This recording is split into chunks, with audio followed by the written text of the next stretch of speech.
Hello दोस्तों, good morning. Welcome to my पाठशाला। मैं राजेंद्र दुबे आप सभी का पाठशाला पे स्वागत करता हूं। और हम लोग पढ़ रहे हैं भारतीय संविधान। क्या पढ़ रहे थे? Indian polity. तो आज के लेक्चर में हम लोग क्या पढ़ेंगे? हम लोग आज पढ़ेंगे DPSP, directive principle of state policy. क्या पढ़ेंगे? Directive principle of state policy, राज्य के नीति निर्देशक तत्व।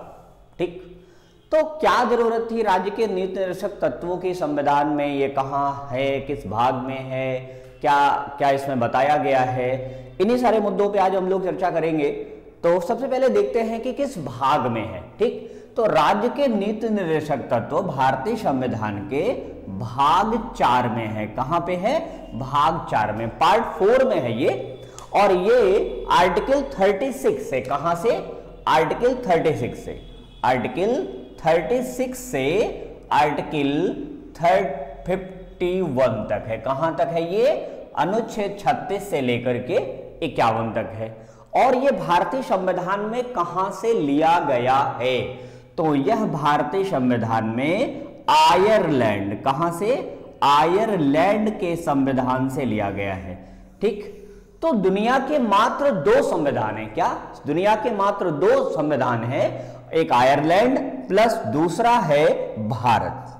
ठीक, दूसरा है भारत। मात्र दुनिया के ये 2 देश हैं जहां पर डायरेक्टिव प्रिंसिपल या स्टेट पॉलिसी की चर्चा की गई है। एक छोटी सी बात बताते हैं इसके विषय में, तो थोड़ा सा क्लियर होगा कि ये क्या है। नीति निर्देशक, डायरेक्टिव क्या है? निर्देशक का मतलब है डायरेक्टिव। ये डायरेक्टिव क्या है? डायरेक्शन होता क्या है? मूवी देखते होंगे आप लोग। मूवी में सबसे लास्ट में ब्लॉकबस्टर के टाइप का आता है डायरेक्टेड बाय। वो फिल्म में काम नहीं करता, डायरेक्टर फिल्म में कोई रोल नहीं करता, ना ही कोई ऐसी एक्टिविटी, ना फिल्म लिखता है, ना फाइनेंस कर रहा है। क्या कर रहा है वो लोगों को निर्देश दे रहा है, लोगों को क्या करना है, कब एक्टर नाचेगा, कब वो गाएगा, कब एक्ट्रेस डांस करेगी, ये सारी चीजें वही जो है सजेस्ट करता है। वो क्या करता है? मैनेज करता है। कहीं ना कहीं वो डायरेक्टर जो है वो चीजों को व्यवस्थित कर रहा है आगे के लिए। तो हमारे संविधान में ऐसी व्यवस्था बनाने की क्या जरूरत थी? इसके लिए भी थोड़ा सा सोचा हम लोग कर लेते हैं। देखिए, जिस समय संविधान लागू हुआ 26 जनवरी 1950 को, तो संविधान जब लागू हुआ तो मेरे देश की स्थिति आर्थिक रूप से काफी पिछड़ी हुई थी, प्लस सामाजिक स्थिति भी काफी पीछे थी। तो सामाजिक, आर्थिक और राजनीतिक, इन तीनों तरीकों से देश हमारा काफी बैकफुट पे था। कुछ चीजें ऐसी होती हैं जो तभी अप्लाई की जा सकती हैं जबकि एक निश्चित लेवल पे जो है लिटरेसी आ जाए, एक निश्चित लेवल पे इकोनॉमिक जो है सिचुएशन आ जाए।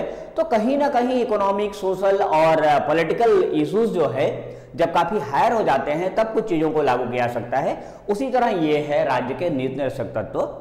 तो कहने का मतलब है कि ये नीति निर्देशक तत्व जो संविधान बनाने वाले थे उनके दिमाग की वो उपज है जिसको बाद में लागू करना है। वे इस समय लागू नहीं हुआ, लेकिन इसमें हर जगह, हर लाइन पे ये लिखा गया है कि राज्य ऐसा प्रयास करेगा। तो राज्य ऐसा प्रयास करेगा, कब करेगा? जब वह प्रयास करने में सक्षम होगा। ठीक, आपकी जो सक्षमता होती है आप वही काम करते हैं तत्काल, और जो आपकी सक्षमता नहीं होती उस काम को आप भविष्य के लिए छोड़ देते हैं। इसीलिए डॉक्टर भीमराव अंबेडकर ने डायरेक्टिव प्रिंसिपल्स के बारे में कहा है। डॉक्टर अंबेडकर साहब, काफी ये कथन जो है पूछा जाता है, डॉक्टर अंबेडकर साहब ने कहा है कि ये भारतीय संविधान की अनोखी विशेषता है। क्या कहा है? अनोखी विशेषता। ठीक, तो डायरेक्टिव प्रिंसिपल के लिए एक स्टेटमेंट है ये डॉक्टर भीमराव अंबेडकर का, अनोखी विशेषता। और एक स्टेटमेंट और आता है, वो आता है केटी शाह का। किसका? मिस्टर केटी शाह।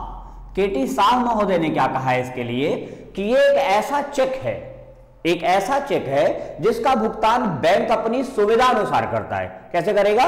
बैंक अपनी सुविधा, मतलब चेक आपका है लेकिन बैंक तब पेमेंट करेगा जब बैंक को फैसिलिटी हो जाएगी। मतलब ये वो अधिकार हैं जिनका भुगतान सरकार तत्काल नहीं करती, जब वह भुगतान करने में सक्षम हो जाती है तब करती है। ये ऐसे मौलिक अधिकार हैं जो उस समय लागू नहीं हुए, लेकिन जैसे जैसे सरकार की स्थितियां जो है सुटेबल हो रही हैं, व्यवस्थित हो रही हैं, ये उन्हें लागू करता जा रहा है। एग्जाम्पल के तौर पे देख ले तो आर्टिकल 36 से लेके 51 के बीच में एक आर्टिकल आएगा, आर्टिकल 55 अनुच्छेद 45। इसमें लिखा था पहले कि सरकार अपनी नीतियां बनाते समय ऐसा प्रयास करेगा कि 6 से 14 वर्ष के बच्चों के लिए शिक्षा का प्रावधान हो सके। क्या हो सके? शिक्षा का प्रावधान हो सके। जब 1950 में ये लिखा है, 1950 में संविधान में ये लिखा है, लेकिन जैसे जैसे देश आगे बढ़ा, हमारे देश की सरकार के पास शिक्षा की व्यवस्थाएं हुई, तमाम ऐसे इंस्टीट्यूट हुए, विद्यालय हुए, तो सरकार ने क्या किया, इसे आर्टिकल 45 से निकाला और आर्टिकल 21A के तहत इसे क्या बना दिया, इसे बना दिया RTE, राइट टू एजुकेशन। अब क्या है, ये एक नीति निर्देशक तत्व था जो राज्य को निर्देश दिया करता था, अब ये क्या हो गया, एक मौलिक अधिकार हो गया। तो ये क्लियर हुआ कि ये वो मौलिक अधिकार हैं जो उस समय राज्य देने में सक्षम नहीं था, और आज जब सक्षम हो रहा है तो जिस मामले में वो सक्षम हो रहा है उस मामले में उसे प्रोवाइड करता जा रहा है। ठीक, तो डॉक्टर अंबेडकर ने इसे क्या कहा है, भारतीय संविधान की अनोखी विशेषता।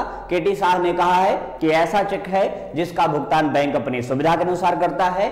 यह directive principle of state policy संविधान के भाग 4 में है, अनुच्छेद 36 से लेकर 51 तक इसका विस्तार है, और दुनिया के मात्र 2 देशों में इसका प्रावधान किया गया है। यह आयरलैंड में पहले से था और अब भारत में है, और भारत के संविधान में ये आयरलैंड के संविधान से लिया गया है। ओके, तो इसके आगे चलते हैं कि इसके द्वारा क्या क्या हो सकता है और ये कैसे मौलिक अधिकार हैं, क्या इन्हें लागू कराया जा सकता है या नहीं कराया सकता। तो जल्दी से इसका एक स्क्रीनशॉट लीजिए, फिर आगे बढ़ते। ठीक,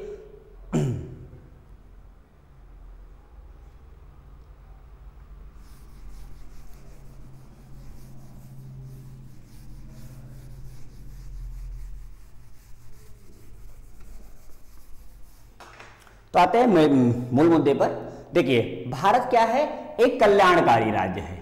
कल्याणकारी राज्य, कल्याणकारी राज्य का मतलब होता है वेलफेयर नेशन। ठीक, तो कल्याणकारी राज्य की जो विशेषताएं हैं वो इस नीति निर्देशक तत्व के माध्यम से प्रकट होनी चाहिए। तो कल्याणकारी राज्य का मतलब है आर्थिक समानता हो, सामाजिक समानता हो, राजनीतिक समानता हो, आर्थिक न्याय हो, सामाजिक न्याय हो और राजनीतिक न्याय हो। तो ये कल्याणकारी राज्य का जो कॉन्सेप्ट है ये भारतीय संविधान में कहां पर वर्णित है, तो उत्तर आपका होगा directive principle of state policy, राज्य के नीति निर्देशक तत्वों में है। ठीक, तो कल्याणकारी राज्य का प्रावधान इसके द्वारा किया गया है। आपने देखा इसका विस्तार आर्टिकल 36 से लेकर 51 तक है। तो देखिए, सारे अनुच्छेद ना आप याद कर पाएंगे और यह संभव भी नहीं है, याद करना इतना आसान नहीं है, लेकिन इसमें कुछ अनुच्छेद ऐसे महत्वपूर्ण हैं जो एग्जाम में पूछे जाते हैं और बेसिकली एनटीपीसी के एग्जाम में वो पूछे भी गए हैं। तो एक अनुच्छेद, तो हम लोग उन्हीं अनुच्छेदों पर चर्चा करेंगे। तो पहले आते हैं कि ये कैसे मौलिक अधिकार है। देखिए, मौलिक अधिकार क्या था, मौलिक अधिकार के द्वारा आप अपने अधिकार प्राप्त करते थे, और यदि किसी भी हालत में मौलिक अधिकार का हनन किया जाता था तो आप अनुच्छेद 32 और अनुच्छेद 226 के द्वारा उसे न्यायालय द्वारा लागू करा सकते थे। लेकिन नीति निर्देशक तत्वों के बारे में कहा जाता है कि नीति निर्देशक तत्व न्यायालय द्वारा लागू नहीं कराया जा सकता। न्यायालय द्वारा क्या हो सकता है, लागू नहीं कराया जा सकता। क्यों? क्योंकि यह ऐसे तत्व हैं जहां राज्य का कर्तव्य जो है सुनिश्चित होता है। क्यों? क्योंकि ये राज्य का कर्तव्य है, राज्य का कर्तव्य है, न कि आपका मौलिक अधिकार। ये बेसिकली है क्या कि जब भी राज्य अपनी नीतियां बनाएगा तो इन चीजों का ध्यान रखेगा। बस इसका मूल उद्देश्य यही है कि ये नीतियां बनाते समय राज्य अपने कर्तव्यों का ध्यान रखेगा, इसीलिए इसे कहा गया है राज्य के नीति निर्देशक तत्व। ठीक, तो इसमें अनुच्छेद 36 से 51 तक जो वर्णन था वो पहले से था, लेकिन इसमें कुछ चीजें जोड़ी गई, और वो जोड़ी कब गई, वो जोड़ी गई 1976 में। कब? 1976 में 42 कॉन्स्टिट्यूशनल अमेंडमेंट, 42वें संविधान संशोधन, 42वें संविधान संशोधन के द्वारा इसमें कुछ चीजें जोड़ी गई, जैसे 39 का या 39A। तो 39A में क्या जोड़ा गया? 39A में जोड़ा गया निःशुल्क विधिक सहायता, फ्री लीगल एडवाइस। ठीक, निःशुल्क विधिक सहायता, फ्री लीगल एडवाइस, निःशुल्क विधिक सहायता, निःशुल्क विधिक सहायता जोड़ा गया, विधिक सहायता। तो निःशुल्क विधिक सहायता का क्या मतलब है, उसे क्यों ऐड किया गया?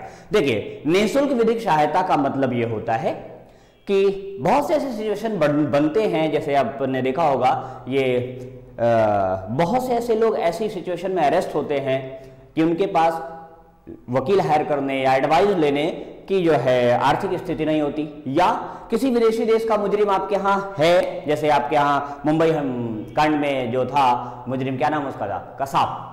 तो कसाब यहाँ वकील कैसे हायर करता? लेकिन भारत में डायसी के अनुसार कैसा है? डायसी ने जो विधि का शासन बताया, विधि का शासन है, नेचर ऑफ जस्टिस है, प्राकृतिक न्याय है।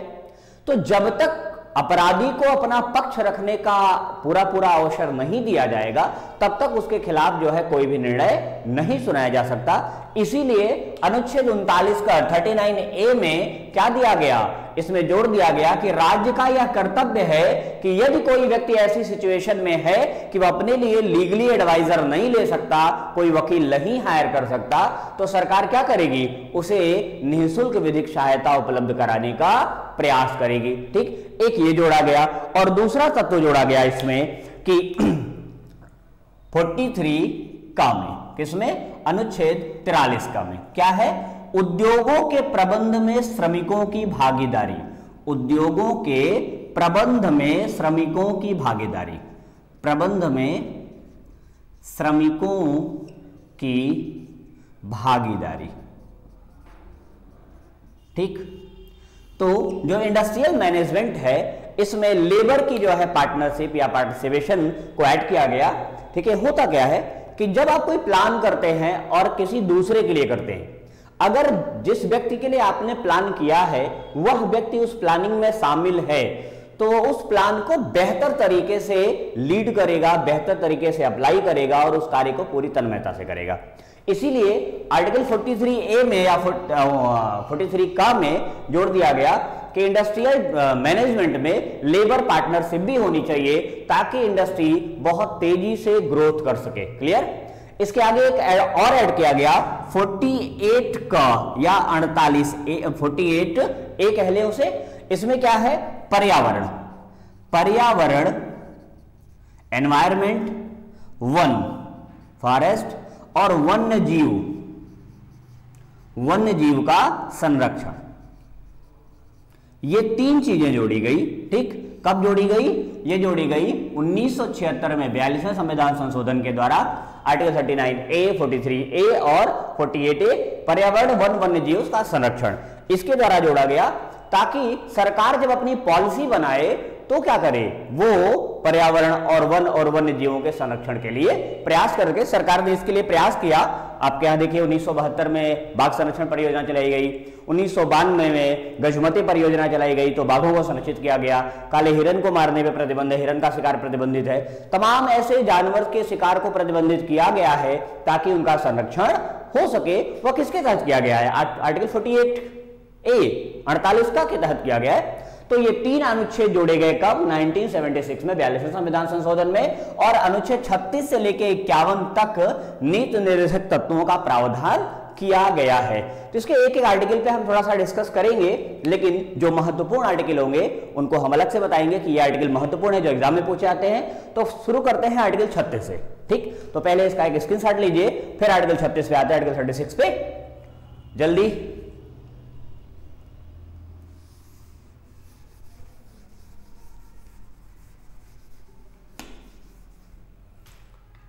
आप लोगों ने मौलिक अधिकारों में क्या पढ़ा था? राज्य की परिभाषा किस आर्टिकल में था? आर्टिकल 12 में।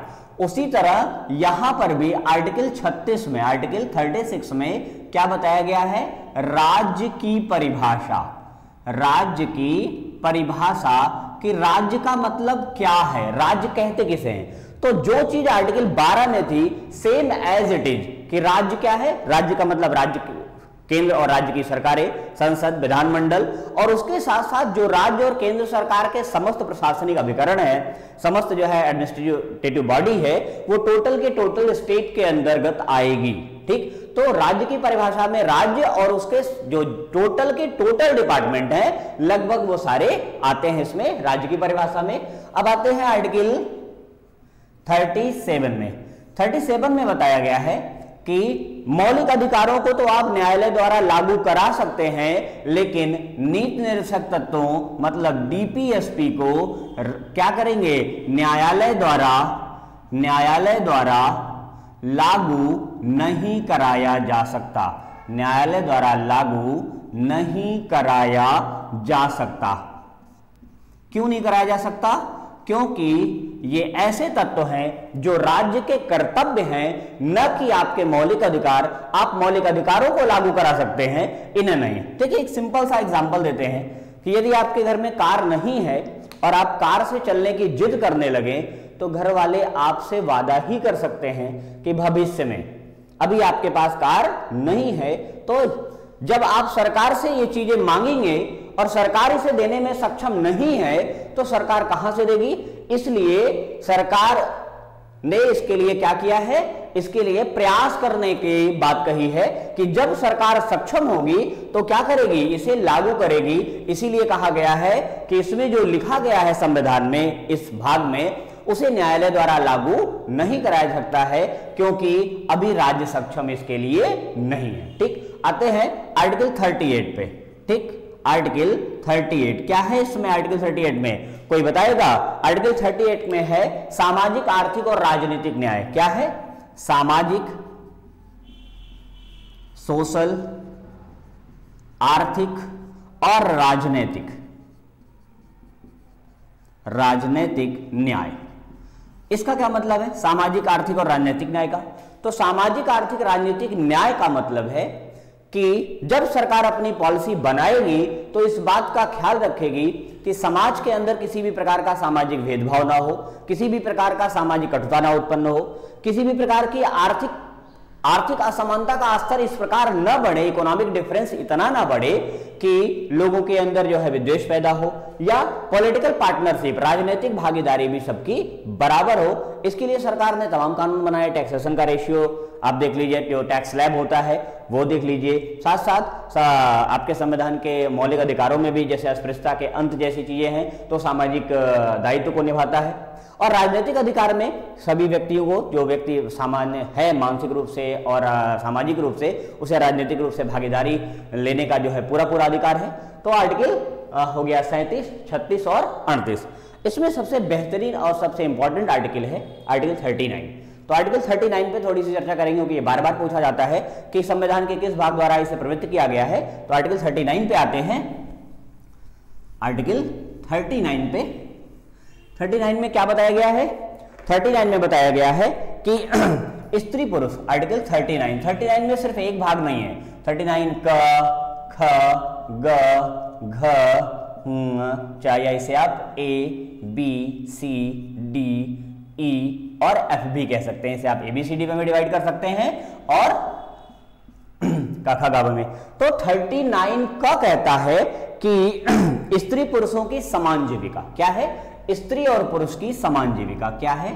स्त्री और पुरुष को समान जीविका। इसका क्या मतलब है? स्त्री और पुरुष की समान जीविका का मतलब है कि जैसे आप लोग अभी NTPC का फॉर्म भर रहे, तो अगर मान लीजिए सेम मेरिट पे दोनों लोग आते हैं, कोई मेल स्टूडेंट और कोई जो फीमेल स्टूडेंट, तो दोनों को बराबर वेटेज दिया जाएगा। जैसे सामान्यतः व्यवहार की बात करें तो व्यवहार में क्या होता है कि अगर आपको 2 मजदूर मिल रहे हैं, एक पुरुष एक स्त्री, तो अगर हार्ड वर्किंग जो है काम है तो आप क्या करते हैं, पुरुष लेबर को हायर कर लेते हैं, स्त्री लेबर को छोड़ देते हैं। कारण कि मेहनत का काम है। एक सामान्य मानसिकता समाज की बनी हुई है कि महिलाएं जो है कठोर कार्यों को करने में दक्ष नहीं होती, भारी काम और मेहनत के काम ज्यादा नहीं कर सकती, वो छोटे छोटे काम देर तक कर सकती हैं।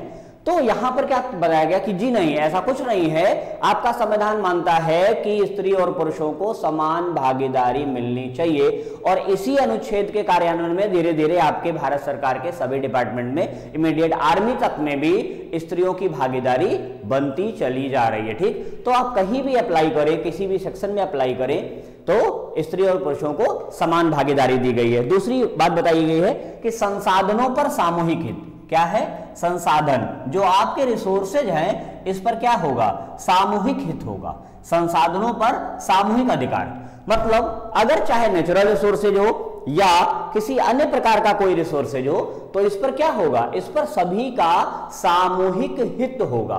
ओके, मतलब समाज के सभी वर्ग का हित होगा, किसी वर्ग विशेष, किसी व्यक्ति विशेष का हित नहीं होगा। ओके, इसके आगे बढ़ते हैं। कौन सा आर्टिकल होगा? आर्टिकल 39 ग या 39C क्या है इसमें देखते हैं हम लोग। इसमें बताया गया है क्या? संसाधनों का कैलकुलेशन ना हो, क्या हो? संकेंद्रण। ठीक, संसाधनों का संकेंद्रण, संसाधनों का संकेंद्रण क्या ना हो?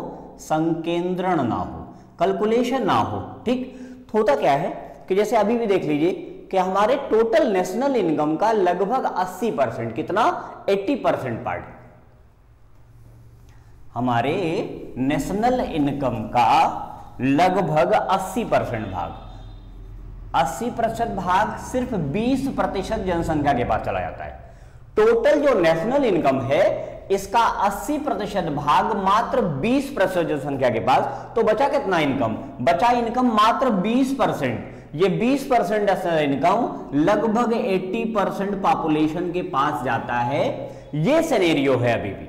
तो इस सिनेरियो को रिलीज करना है, इसके लिए क्या किया है सरकार ने? संविधान निर्माताओं ने सरकार को यह निर्देश दिया है कि आप अपनी पॉलिसी बनाते समय इस बात का ध्यान रखेंगे कि जो आपके पास रिसोर्सेज हैं, इकोनॉमिक रिसोर्सेज हैं, उनको क्या करेंगे? इस प्रकार जो है डिवाइड करेंगे कि उनका कैलकुलेशन ना हो, उनका जो है मोनोपोलाइजेशन ना हो, वो जो है एक जगह संकेंद्रित ना हो कि एक व्यक्ति का जो है एकाधिकार हो जाए, मोनोपोली हो जाए, इसलिए उसका वितरण इस प्रकार कीजिए। क्लियर? इसके आगे चलते हैं हम लोग कि अनुच्छेद आर्टिकल 39D में या 39 में, इसमें बताया गया है कि स्त्री और पुरुषों को समान कार्य के लिए समान वेतन, बार बार ही आता है तो काफी इंपॉर्टेंट आर्टिकल है 39D, समान कार्य के लिए समान वेतन, समान कार्य के लिए समान वेतन, समान वेतन। प्रायः आप लोग गांव वगैरह में देखते होंगे या शहरों में भी देखते हैं कि स्त्री और पुरुषों के वेतन में जो है अंतर देखा जाता है। पुरुष मजदूर को ज्यादा वेतन मिलता है, लेकिन और महिला मजदूर को कम वेतन मिलता है। लेकिन किसी सरकारी डिपार्टमेंट में जाइए, गवर्नमेंट सेक्टर में जाइए, चाहे वो पुरुष क्लर्क हो, चाहे वो महिला क्लर्क हो, चाहे पुरुष आईएएस हो, चाहे वो महिला आईएएस हो, कोई भी किसी भी पद पे हो, चाहे वो स्त्री हो, चाहे वो पुरुष हो, उसके लिए क्या है? समान कार्य, अगर काम की प्रकृति समान है तो वेतन की प्रकृति भी समान होगी, वेतन की मात्रा भी समान होती है। ठीक, और अगली बात अनुच्छेद 39E या 39 अंगा में क्या बताया गया है? इसमें बताया गया है कि व्यक्ति को उसकी कार्य और शक्ति की क्षमता के अनुसार ही कार्य दिया जाए। क्या बताया गया है? कि शक्ति और क्षमता के अनुसार कार्य, शक्ति और क्षमता के अनुसार कार्य, क्षमता के अनुसार कार्य। ठीक, तो जैसे बालक मजदूर है, वैसे 14 साल से कम उम्र के बालकों के कार्य पर प्रतिबंध है, लेकिन 14 से 18 की आयु वर्ग का बालक जो किशोर माना जाता है, तो किशोर आज भी कार्यरत है। तो किशोरों की जो है एज जो होती है वो डेवलपमेंट की एज होती है। 14 से 18 साल का बच्चा जो है ग्रोथ करता हुआ बालक होता है। अगर इसे बहुत हार्ड वर्क लिया गया, बहुत मेहनत का कार्य लिया गया, इस प्रकार का कार्य लिया गया जो कि उसको फिजिकली हरास करे, तो इसके लिए सरकार क्या करेगी? सरकार इस पर प्रतिबंध लगाएगी। आपको शायद याद होगा कि पहले जो गवर्नमेंट सेक्टर के अनाज वगैरह सप्लाई किए जाते थे, इसमें 100 किलो की बोरियां आती थी, और हेल्थ डिपार्टमेंट ये कहता रहा बार बार कि 100 किलो की बोरियां उठाना किसी भी व्यक्ति के फिजिक के लिए या फिजिकल डेवलपमेंट के लिए हरासमेंट करती है, तो उसे घटाकर क्या कर दिया गया? उसे घटाकर क्या कर दिया गया है? 50 किलो के, 50 किलो से अधिक के पैकेट्स बहुत कम देखने को मिलते हैं, नहीं आते। ठीक, तो क्यों? क्योंकि ये एक विशेष आयु वर्ग और एक सामान्य मानव के लिए फिजिकली ह्रास करता था, इसलिए बताया गया कि व्यक्ति को शक्ति और क्षमता के अनुसार कार्य दिया जाए। अगर किसी व्यक्ति को गाड़ी चलाने नहीं है तो उसे जबरदस्ती गाड़ी चलवाएंगे तो एक्सीडेंट तो होना ही है, तो डेड श्योर है। इसलिए उसको शक्ति और क्षमता के अनुसार कार्य दिया जाए। और इसके बाद बताया गया है कि बालकों को शोषण से मुक्ति, क्या बताया गया है कि बालकों को शोषण से मुक्ति, शोषण से मुक्ति। ठीक, तो प्रायः आप देखिए कारखाना अधिनियम 1948 में यह प्रावधान बनाया भी गया सरकार के द्वारा कि शाम 6 बजे के बाद किसी भी महिला या बालक के नियोजन पर प्रतिबंध लगाया गया है। क्या है वो किसी भी कारखाने या किसी भी ऐसे स्तर पे काम नहीं कर सकते जहां पर उनका जो है शोषण संभव है। तो ये आर्टिकल काफी इंपॉर्टेंट है और इसमें सबसे ज्यादा जरूरी है समान कार्य के लिए समान वेतन। यह प्रश्न बार बार पूछा गया है कि समान कार्य के लिए समान वेतन का प्रावधान भारतीय संविधान के किस भाग में है? तो वो DPSP directive principle of state policy में है और आर्टिकल 39 ए के तहत 39 डी के तहत है। क्लियर? तो अनुच्छेद 39 में 39 घ के तहत क्या बताया गया है? समान कार्य के लिए समान वेतन। तो आर्टिकल 39 सबसे ज्यादा इंपॉर्टेंट है। इसके साथ इसमें अगला इंपॉर्टेंट आर्टिकल है आर्टिकल 40 जो बार बार पूछा जाता है और वो है ग्राम पंचायतों की स्थापना। क्या है? ग्राम पंचायतों की स्थापना, ग्राम पंचायतों की स्थापना। तो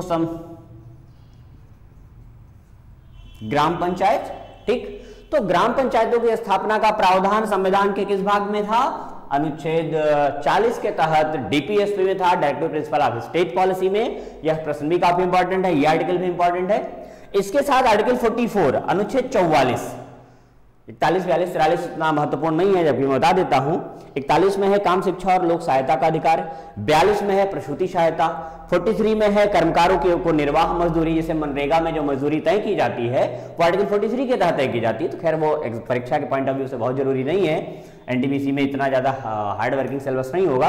तो आर्टिकल 40 में है ग्राम पंचायतों की स्थापना। आर्टिकल 44 में है समान सिविल संहिता, किसके लिए? नागरिकों के लिए, नागरिकों के लिए, नागरिकों के लिए समान सिविल संहिता, नागरिकों के लिए समान सिविल संहिता, समान सिविल संहिता।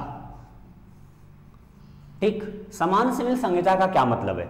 समान सिविल संहिता का मतलब है कि सभी व्यक्ति को के लिए राज्य एक बराबर कानून लागू करेगा। प्रायः देखा जाता है कि जिन व्यक्तियों की शासन या प्रशासन में पहुंच होती है उनके कार्य जल्दी हो जाते हैं और जिन लोगों की शासन या प्रशासन में पहुंच नहीं होती उनके कार्य पेंडिंग में होते हैं, पड़े रहते हैं। तो इसके लिए क्या किया गया है? इसके लिए भी संविधान में प्रावधान है कि राज्य अपने जो है नीतियां बनाते समय इस बात का ध्यान रखेगी कि सभी नागरिकों के लिए समान सिविल संहिता लागू हो सके। समान सिविल संहिता का मतलब होगा कि जैसे आपको डीएल बनवाना है तो अगर आपको 15 दिन के अंदर डीएल नहीं मिल गया, अगर आपके सारे पेपर कंप्लीट हैं, तो आप रिस्पॉन्सिबल नहीं है बल्कि डीएल बनाने वाला प्राधिकारी या ऑफिसर रिस्पॉन्सिबल होगा। यह है समान सिविल संहिता। और समान सिविल संहिता भारत में सिर्फ और सिर्फ एक राज्य में लागू है और वो है गोवा। यह एग्जाम के पॉइंट ऑफ व्यू से काफी जरूरी है, गोवा। ओके, तो आर्टिकल 39 में 39D आर्टिकल 40 ग्राम पंचायतों की स्थापना, उसके बाद आर्टिकल 44 नागरिकों के लिए समान सिविल संहिता। ठीक, जो एकमात्र राज्य में लागू है वो है गोवा। क्लियर? तो इतना क्लियर हुआ। इसके आगे बढ़ते हैं हम लोग, थोड़ा सा जल्दी से इसका एक स्क्रीनशॉट लीजिए फिर आगे बढ़ते हैं हम लोग। ओके फ्रेंड्स,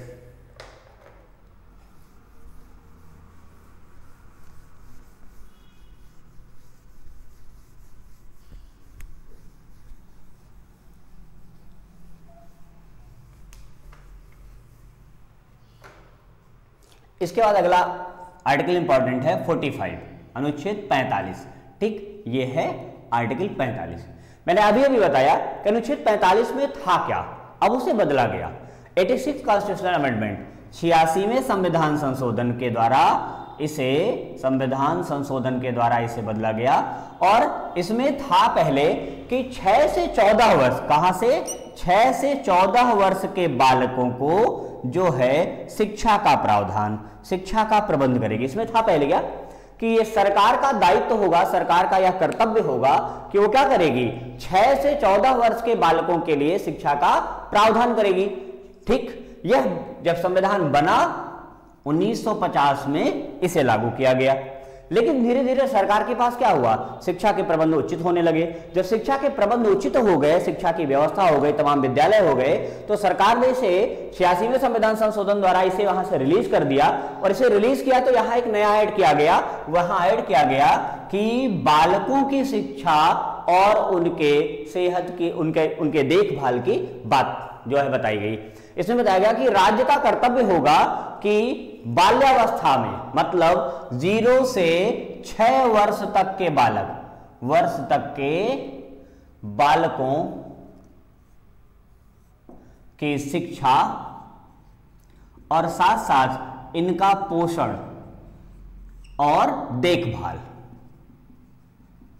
तो सरकार का यह दायित्व है कि 0 से 6 वर्ष के बालकों के लिए शिक्षा, पोषण और इनके देखभाल का प्रबंध करेगा। क्लियर?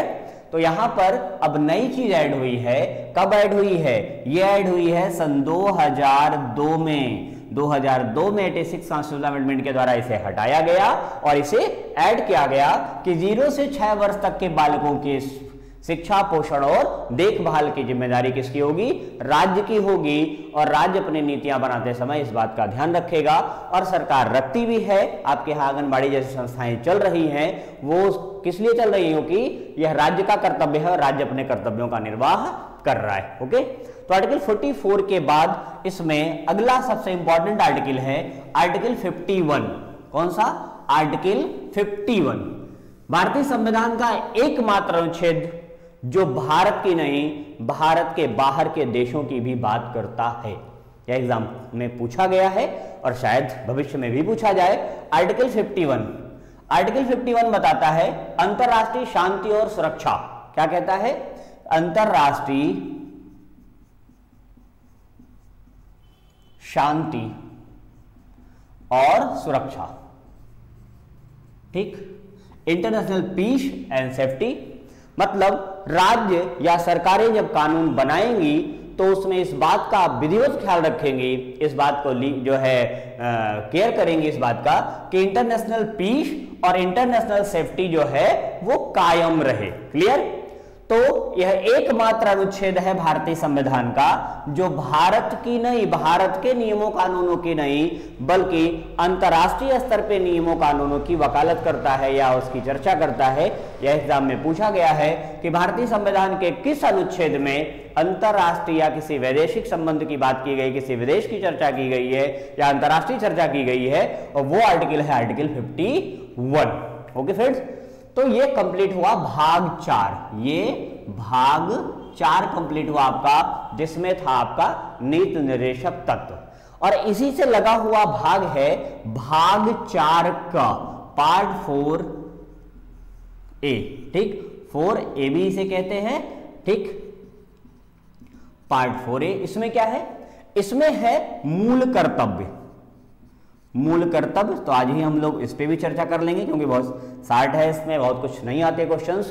तो आपका क्लियर हुआ DPSP, directive principle of state policy, जो जिसके बारे में फिर रिपीट करता हूं, इसमें 2 स्टेटमेंट हैं जो बार बार पूछे जाते हैं। एक स्टेटमेंट डॉक्टर भीमराव अंबेडकर का है जिसमें उन्होंने क्या बताया है? उन्होंने बताया है कि यह भारतीय संविधान की अनोखी विशेषता है। और दूसरा स्टेटमेंट के टी शाह महोदय का है जिसमें उन्होंने बताया है कि यह ऐसा चेक है जिसका भुगतान बैंक अपनी सुविधा अनुसार करता है। ठीक, मतलब राज्य से तुरंत लागू नहीं करता, जैसे जैसे उसके पास सुविधाएं होती जाएंगी वैसे वैसे इन नीति निर्देशक तत्वों को राज्य लागू करता जाएगा। क्लियर? और इसमें 3-4 इंपॉर्टेंट अनुच्छेद हैं जैसा मैंने बताया, 39, 40, 45 और 51। ये 4 आर्टिकल काफी महत्वपूर्ण है। इसके आगे हम लोग बढ़ते हैं अगले भाग पे, भाग 4 का।